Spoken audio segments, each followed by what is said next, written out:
Viewers, the Parliament may have cleared the Online Gaming Bill 2025, but the decision has sparked a massive chatter and debate.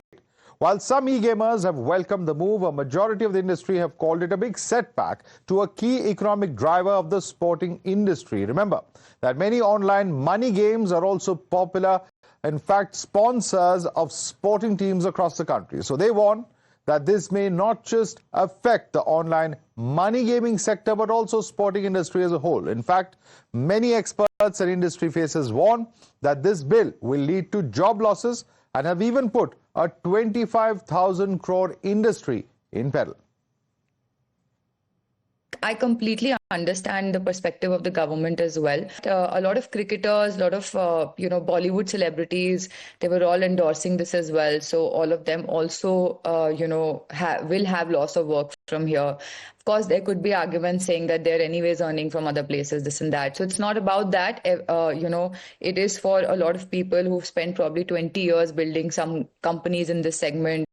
That could be a real loss as well. We've been giving out notifications that please withdraw or play. So it would be that. And my message to the users is that if you want to, I hope you enjoy it, but we will come up with something better that's more compliant to the government, and we will continue to entertain them.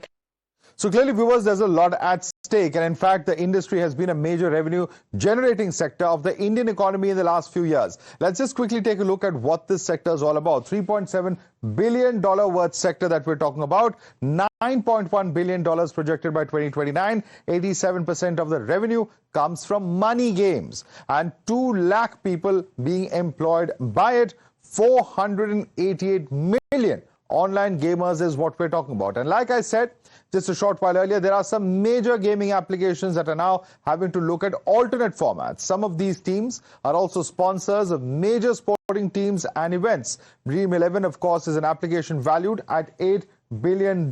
We have My Team 11 that has over 5 million downloads. There's Rummy Circle, which has over 50 million downloads that we're talking about. We have Mobile Premier League, a company valued at $2.5 billion, and there's Winzo, which has over 50 million downloads. Now, top sources in the government that we've been speaking to have told us that there will be no rethink on the Online Gaming Bill 2025, and the IT Ministry is constantly in touch with key stakeholders of the industry over compliance with the new bill.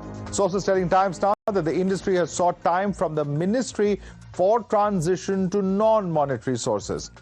Let's quickly take this across to our reporters, Pragya as well as Karishma, joining us live. Pragya, this is very significant because at the moment the government says there's no rethink. But the big question is, what really will be the new lifeline, the new revenue source for this industry that has been dependent on these money games so far?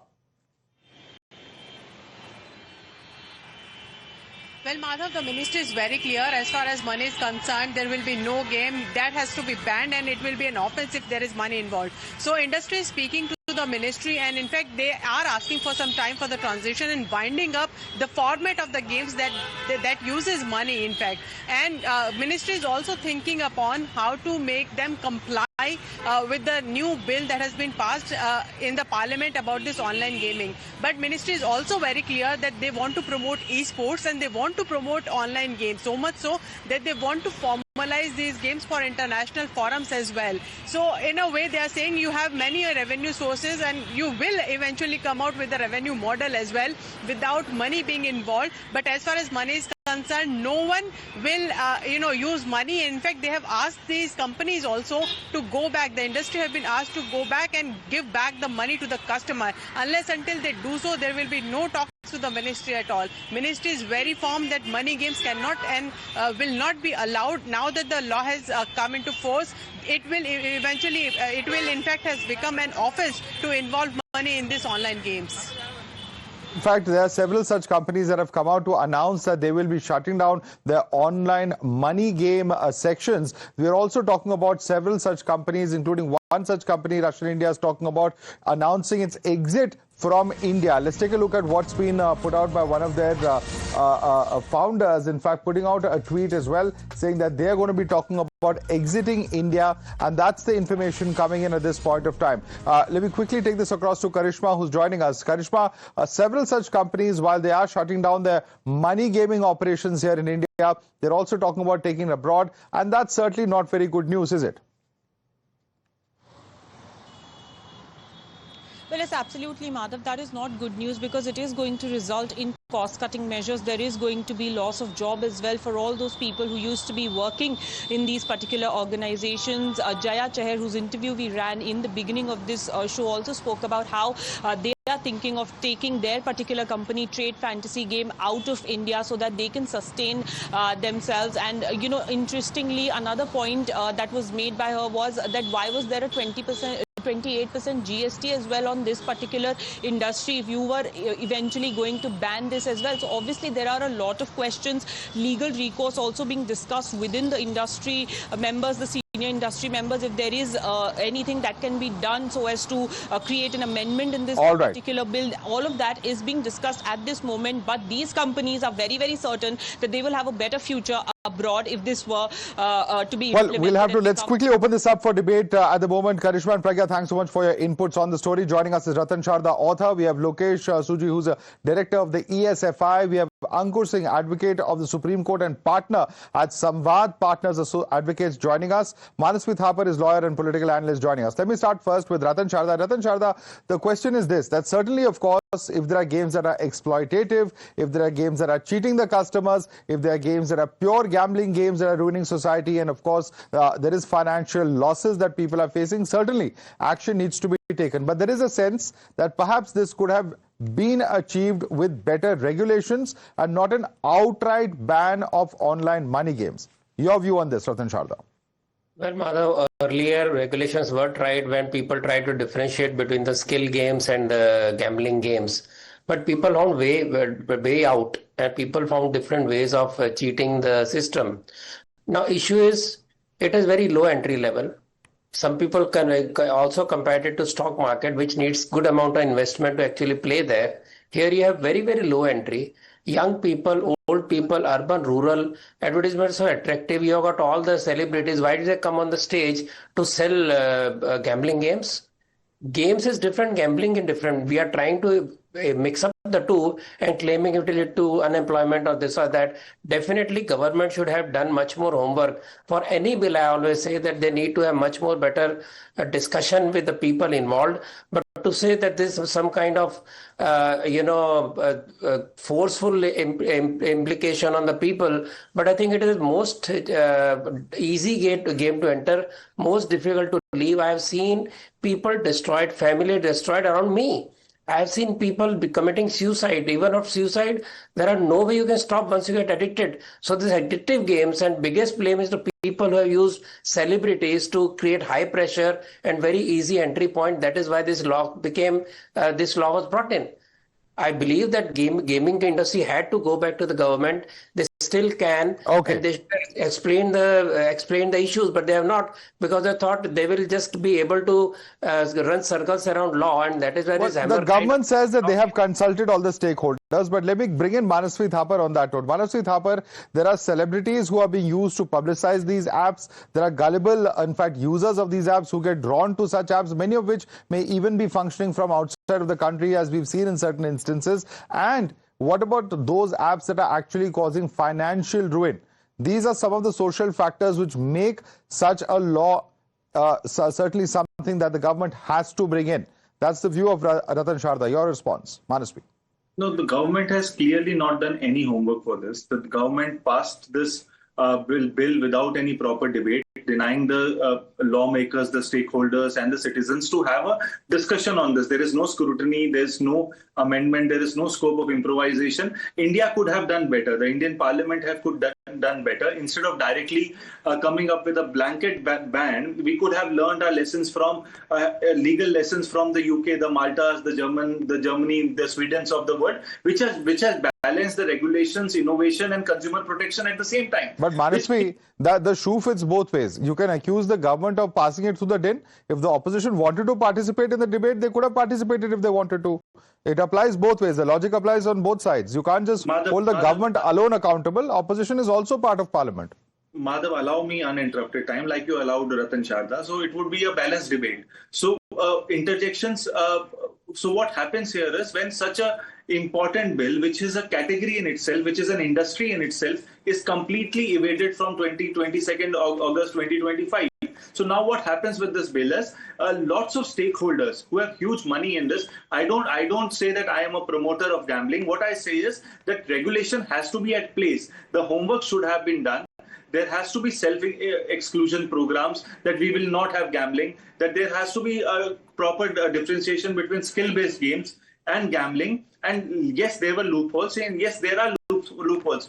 On the contrary, in 2020, IPL was sponsored by Dream 11. At that time, that was not gambling. At that time, it was considered as a game of skills. So now coming to a major moot point. So are we against... Yeah, but there was a court order, I think you would recollect, Manasvi Thapar. The point is, and let me bring in the next panelist on this, we have Lokesh Suji as well. Lokesh Suji, if there was one of these companies which was once a sponsor of our cricket teams under the aegis of the BCCI, how has it suddenly become illegal for the same company's activities is a question that Manasvi is asking, and perhaps there could have been better regulation that could have been part of the bill is a question that some of these companies are also raising. Lokesh. Yeah, namaste, Madhav, and thank you for having me here. I think it is important to first understand what subject are we talking about.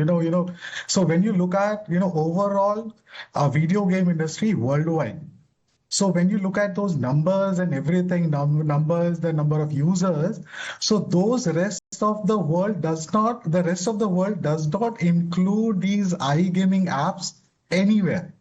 It is just that in India, this concept of game of skill, game of chance was unfortunately or fortunately created.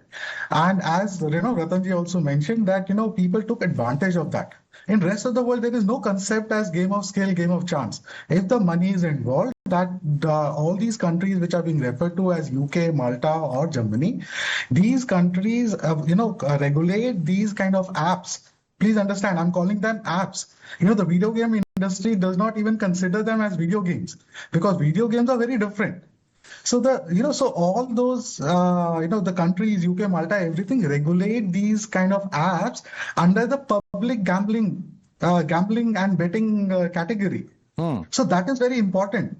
So, we come from India. And I am completely dead against any kind of gambling or betting. Okay.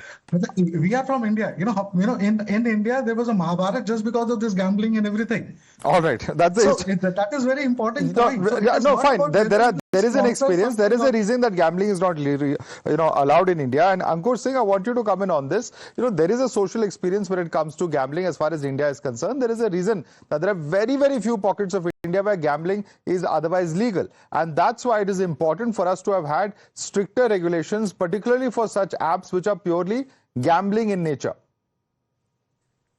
Yes, thank you for having me. I hope I am audible. Yes, we can. I do take the points which are made by all my fellow panelists. The aspect is not about gambling and how they have regulated or whether they are prohibition. The manner in which this bill has been brought, 2 years before the Finance Act taxed it at 28%. The businesses were, new businesses were coming up. There were so many people who were using these apps. And now suddenly there is a complete prohibition. And there are so many Supreme Court judgments who have time and again in Indian context have held that a game of skill is different from a game of chance.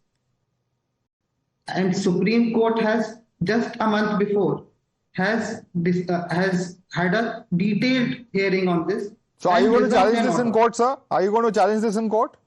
This law? I am a lawyer. I am sure some gaming companies will challenge it because there appears to be very grave grounds on which this law appears to be faulty.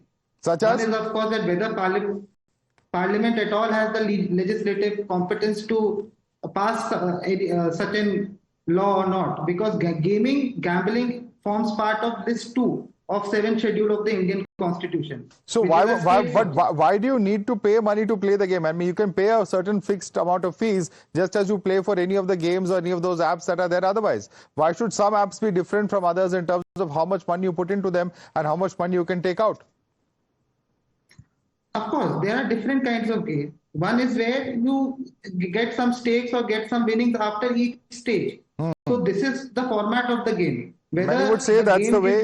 That's another form of gambling, which is exactly the opposition coming in. But let's leave it there. Ratan Sharda, Lokesh Suji, Ankur Singh, and Manasvi Thapar, thanks so much for joining us on the show this evening.